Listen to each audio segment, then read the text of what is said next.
Frères et sœurs, me voici de nouveau devant vous et aujourd'hui, en ce jour de l'Annonciation, je voudrais évoquer devant vous la douceur et la délicatesse de la Vierge Marie qui nous rejoint à travers cette fête et que nous pouvons rejoindre. Je vais intervenir à partir de l'évocation ou de la citation que je vais trouver de ce livre que la Providence m'a donné de lire ces temps-ci, un livre sur Pontmain, écrit par un frère dominicain, aumônier international des équipes du Rosaire et qui s'appelle Louis-Marie Arignaux-Durand. Il décrit les apparitions de Pontmain notamment en regardant les couleurs. Et à un moment, il s'arrête sur le noir et voici ce qu'il dit. La citation est un peu longue, mais je pense qu'elle est vraiment intéressante pour notre situation. On aurait tout d'abord pu penser à l'obscurité de la nuit, mais j'avoue que ce n'est pas ce noir que j'ai pensé dans un tout premier temps. Le noir, celui qui se sent bien avant de l'avoir vu, c'est le noir qui broie les Pontaminois. L'ambiance n'est pas à la fête, les paroissiens sont inquiets. 38 jeunes du bourg sont sur les champs de bataille, et les nouvelles du front sont catastrophiques. La peur et l'angoisse rongent chacun et la guerre fait partie du quotidien de chaque famille. Les Barbedettes ne prient-ils pas le chapelet tous les jours pour l'aîné qui est parti servir la patrie? Ce soir, c'est aussi le noir du découragement qui encrasse la relation que nous avons avec Dieu. Le dimanche soir 15 janvier, au Vêpres, les paroissiens laissent l'abbé Guérin pantois et triste. On a beau prier, disent-ils, Dieu ne nous écoute pas. Ce noir de Pontmain dont personne ne parle, mais qui est cependant présent dans les cœurs, les têtes et tous les témoignages, c'est le noir de celui qui veut que nous lâchions la main de Dieu, celle de Marie. Vous avez sans doute remarqué que je ne parle que rarement du diable. Jusqu'à présent, je ne l'ai mentionné qu'une seule fois. Je ne le vois donc pas partout, mais je sais bien qu'il existe. Ce prince de l'obscurité veut que nous choisissions les ténèbres plutôt que la lumière. Il veut que nous broyions du noir à notre tour. En avez-vous envie? Pas moi. J'arrête ici la citation de ce livre. Et je vous fais remarquer que ce noir dont parle le dominicain, il se traduit par 3 peurs, 3 angoisses. La peur face à la situation catastrophique, la guerre pour les Pontaminois, la peur du découragement, la peur d'être abandonné de Dieu, et puis ce noir, cette peur qui nous fait déprimer, lâcher la main du Seigneur parce que nous ne comprenons pas ce qui se passe. Eh bien, je crois que nous sommes confrontés à ces 3 peurs. Il y a la peur du virus, la peur des nouvelles, celle que nous écoutons beaucoup trop souvent à la radio ou à la télévision et qui nous fait voir le nombre de morts augmenter jour après jour, qui nous fait découvrir une carte de plus en plus inquiétante avec la progression des zones contaminées, etc. Le président de la République lui-même n'a-t-il pas dit que nous étions en guerre? Je ne suis pas forcément d'accord avec cette dénomination, mais en tout cas, cela nous permet de comprendre de quoi nous parlons.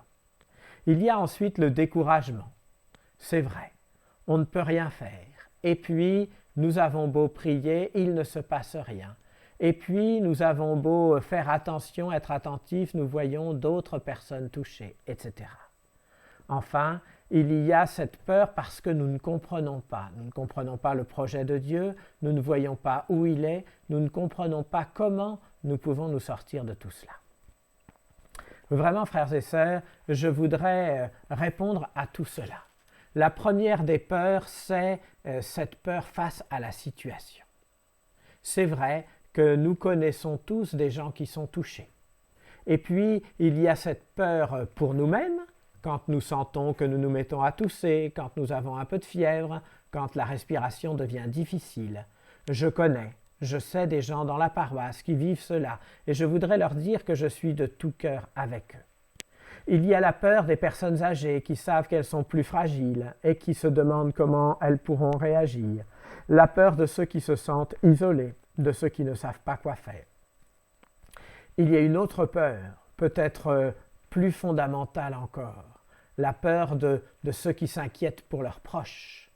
Je sais que dans la paroisse, certains ont perdu un proche et n'ont pas pu aller à l'enterrement. Certains ont perdu un proche et se sont retrouvés à un enterrement dit dans l'intimité, sans le soutien de leurs frères. C'est quelque chose de terrible. C'est une grande épreuve que le Seigneur nous invite à vivre, nous fait vivre ou permet que nous vivions. Eh bien, cette peur-là, elle se comprend très bien.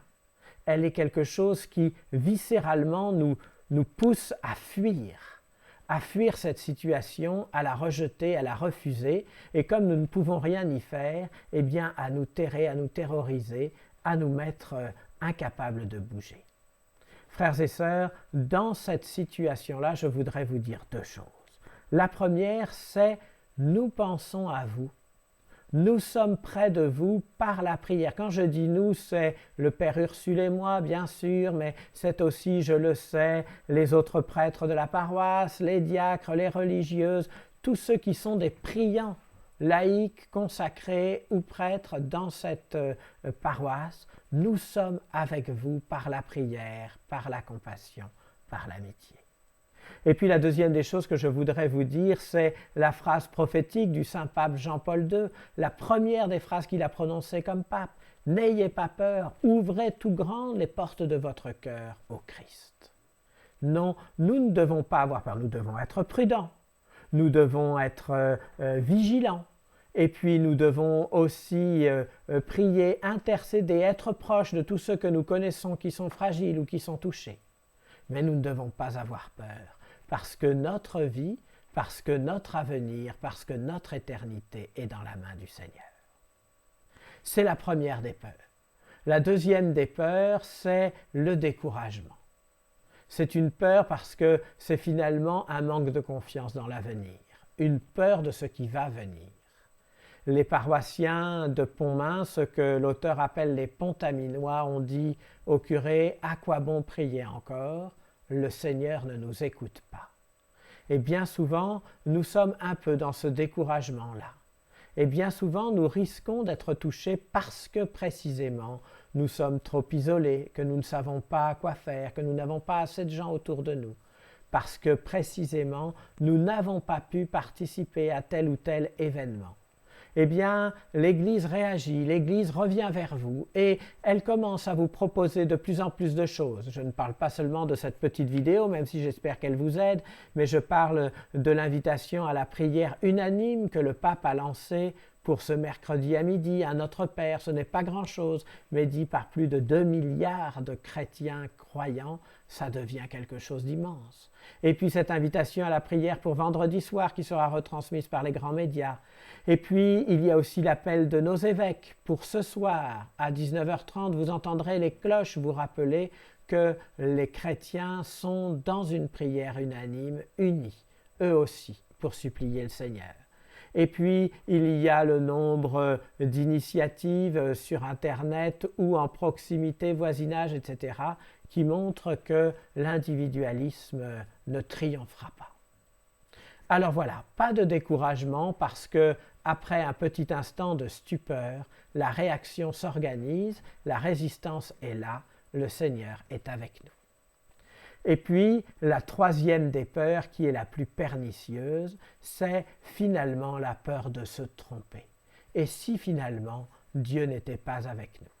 C'est la peur qui vient de la tentation du malin. Il ne s'agit pas, comme dit l'auteur, de voir le diable partout, il s'agit de savoir qu'il existe et qu'il profite de toute occasion. Alors, il vient nous dire, regarde, tout cela arrive malgré tes prières et malgré tout. Le Seigneur est-il si bon, lui qui envoie une maladie aveugle comme ça? Et ainsi, il vous fait douter et lâcher la main de celui-là seul qui peut nous sauver.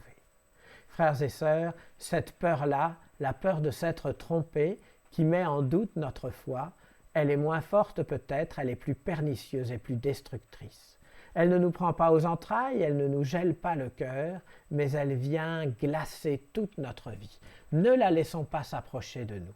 Écoutons plutôt la Vierge Marie, car aujourd'hui, elle accueille l'ange Gabriel. Elle est bouleversée, mais l'ange lui dit « Sois sans crainte, Marie, car tu as trouvé grâce auprès de Dieu. » Et voici qu'elle va répondre par la plus belle des prières, par la plus belle des paroles qui puissent être dans la bouche d'une créature, « Qu'il me soit fait selon ta parole. » Eh bien, frères et sœurs, nous le savons, nous sommes dans les mains de Dieu, nous sommes dans le cœur de Dieu, et quelle que soit la crise, la difficulté et les craintes qui nous touchent aujourd'hui, avec la Vierge Marie, redisons « Qu'il me soit fait selon ta parole. » Avec délicatesse, Marie nous offre ces paroles.